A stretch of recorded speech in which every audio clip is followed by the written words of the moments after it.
ng'abakkiriza bakyagenda mu maaso n'okunyumirwa amanzaali ga Pasika okuviira ddala olw'okuna olwa Ssabbiiti ewedde nga n'abalala beeyunidde nnyo ebifo ebisanyukirwamu eby'enjawulo bo abasumba b'enzikiriza y'abalokole boogedde ku kuzuukira kwa Yezu.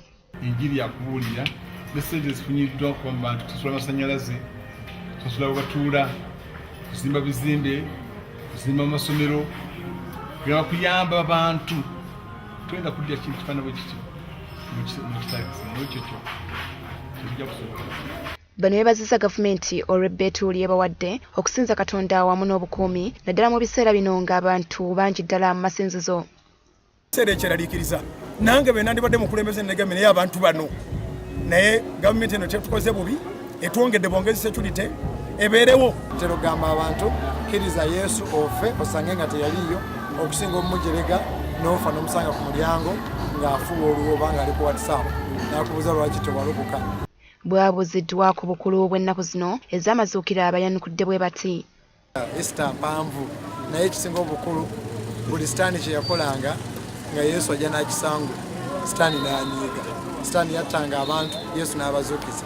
Yatta Laazaalo Yesu n'amugya nga ayiseewo ennaku nnya. Yakwasa omukazi ekikulukuto Yesu emyaka 12 Yesu n'amuwonya. Naye okufa n'okuzuukira kwa Mukama waffe Yesu kutuwonyeza ebintu bino ebirondoola ebigoberera.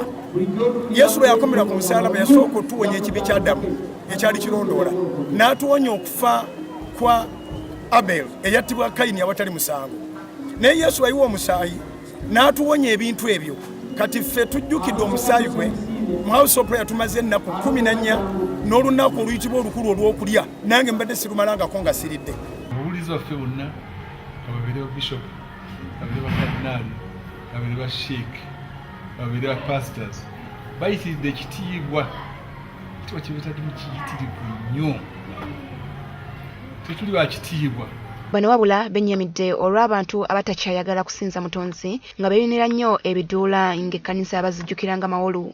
Ensi yayingirirwa obukaafiiri bw'abantu abaamala okugaggawala ne bayita mu masomero amangi n'ekibalowoozesa nti kati be ba Katonda era tebatidde kuwandiikayo bitabo ebiyitibwa Satanist Bible.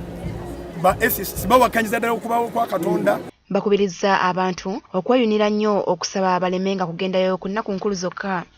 Tandika okusaba ng'okyali mulamu oleme kufa bakutwale mu kanisa bagambe nti omuddu omulamuze kisa.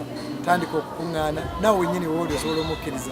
Nze ndowooza Easter teba na makulu singa Yesu aba tali mulamu. Mwegendereze oyina emmotoka ogiguze mu kaseera kano oyina ddiru gy'okoze tovuga mmotoka eyo ng'otamidde. Omwenge tugukolimira naye ate ffenna twaguyitamu. Kumbi mu Afrika omwana nga bwe yayimba tuzaalirwa mabaala naye tusobola okwenenya ne tuguleka. So mwekuume obwenzi kondomu tesobola kugaana kufuna siriimu ate naddala ng'otamidde kubanga bagamba n'omulamu ategeera obulungi temuwa 10 ku 10. Bwe babuuziddwa ku kya minisita w'empisa Father Rukodo bye yayogera ku kusoolooza amakanisa bategeezezza bwe bati. Abantu boyagala okujjako omusolo waliwo income gye bafuna constant. Onaddira ebirabo bye bafunye okuyamba abaavu ate obitakisinge oli okirabyeko ekintu kifaana bwe kityo. Alabika alina ekyamutabula ate okuba alina story behind it. Oba wali abasumba abafeera endowooza ababba abantu ate okuba ndowooza nga kyamutabula kale. Nelson Akatulira, Robert Onyango, Emitwe 10.